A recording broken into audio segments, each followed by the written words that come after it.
It was 1893. A resort in Maryland told Charles Douglas that they didn't serve his kind. They thought by denying him a meal, they were putting him in his place. But he didn't argue. He didn't march. He walked down the beach, found the property line, and bought 40 acres right next door. He didn't ask for a seat at the table. He bought the ground the table was sitting on. This is the story of how Charles Douglas turned a restaurant rejection into the first black municipality in the state of Maryland. This is One Mike Black History, and if you like stories like this, you can find more stories like this at onemikehistory.com. But without further ado, let's get started. To understand this heist, you have to understand the insult. It was August 1893. The Chesapeake Bay was the playground for Washington and Baltimore's elite. The system at the time called the place Bay Ridge.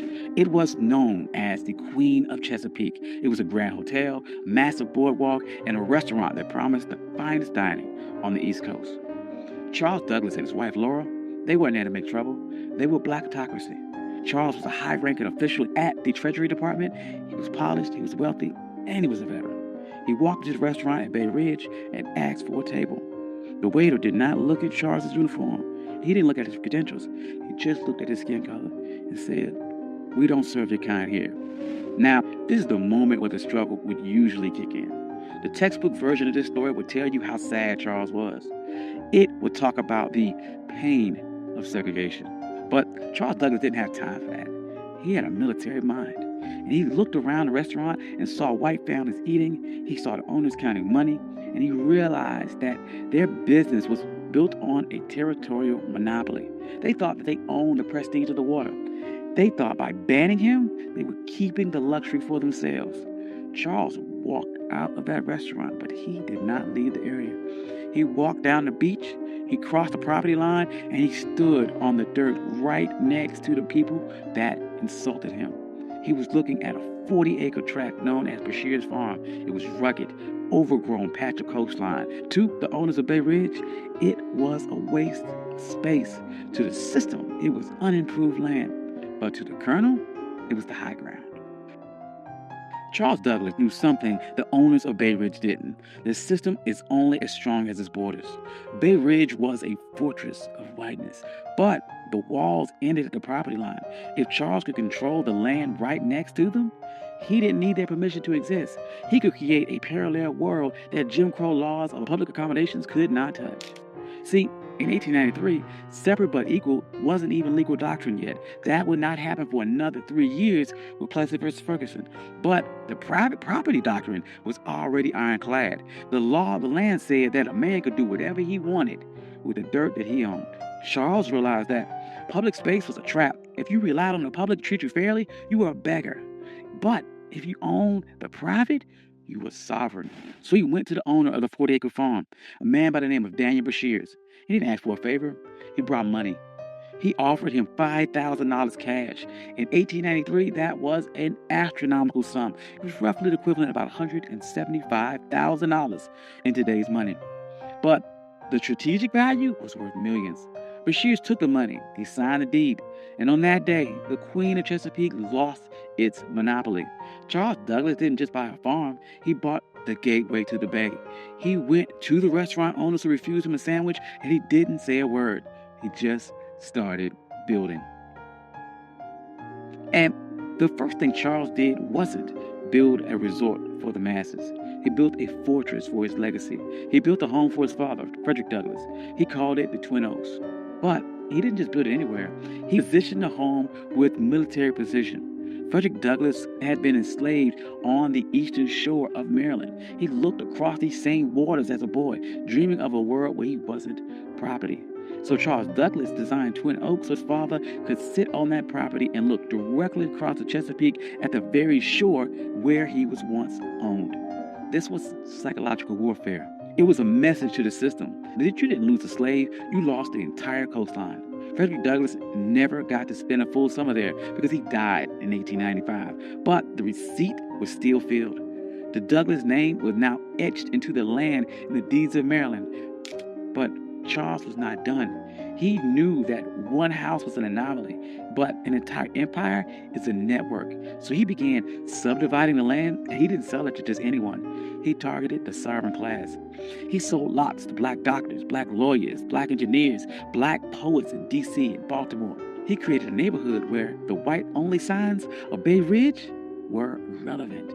By the turn of the century, Highland Beach wasn't just a place to swim. It was a black think tank. Paul Robeson was there. Langston Hughes was there. W.E.B. Du Bois was there. They weren't protesting segregation. They ignored it. They built their own hotels. They built their own pier. They built a community center. They built a closed economy where black money stayed in black pockets and black dignity was the default setting. Now, there's no way the system sat back and watched this happen. The owners of the white resorts nearby were furious. They saw the private property loophole working against them, and they realized that they had lost control of their territory. So they tried to use paper weapons. First, they tried to use vagrancy laws. They sent the police to harass people walking between the train station and Highland Beach. They wanted to make the journey so uncomfortable that the residents would give up. That didn't work. Highland Beach residents started their own shuttle service. They controlled the logistics. Then the white resort owners tried to use a legal glitch. They realized that Highland Beach was technically a part of an unincorporated area. They thought they could use local zoning boards to condemn the land or pass an ordinance that would tax the Douglas family into bankruptcy. They tried to treat Highland Beach like a nuisance, but the residents of Highland Beach were some of the smartest people in the state.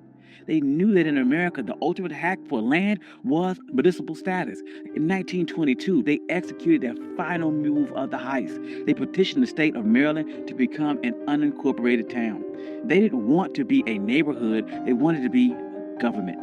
They won. Highland Beach became the first black municipality in the history of Maryland.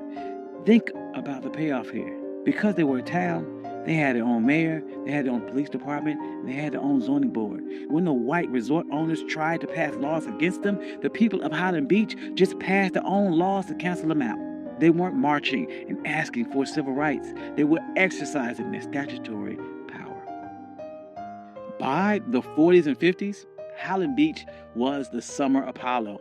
While white Maryland was obsessed with keeping its beaches segregated, Highland Beach was outproducing them culture and social capital. But the winds, they are changing, and the system shifted its strategy. In 1964, the Civil Rights Act passed and the public accommodations were integrated. On paper, this was a victory. But in a world of real estate and sovereignty, it was a Trojan horse. The system realized it could not keep black people out of the water anymore, so it decided to make the land too expensive to keep. This is the new Jim Crow. As white developers realized that coastal property was the ultimate asset, they began using tax assessment and eminent domain and environmental regulations to squeeze black families off their land. In places like Hilton Head and Bruce's Beach in California, the system succeeded. They stole land back using the laws that were supposed to protect landowners. But look at Highland Beach today. It's still there. It survived the rise of developers. It survived the collapse of other resorts. It survived because Charles Douglas didn't build a charity. He built a closed-loop system. The residents of Highland Beach understood that the land wasn't just for lounging. It was for continuity. They passed these down for generations. They created trust. They created a black culture of holding the line. During the Civil Rights Movement, we get caught up about the seat of the lunch counter. But Charles Douglas reminds us that the lunch counter is just a piece of furniture, and that if someone owns a building, they can always find a reason to move the chair or keep you out. The true power is owning the blueprints. Charles Douglas was told his money wasn't good enough for a meal, and he didn't waste a second trying to change that with his mind. He used that energy to change the map. He proved that when the system closes the door, you can't keep knocking till your fists are bloody. You can buy the hallway.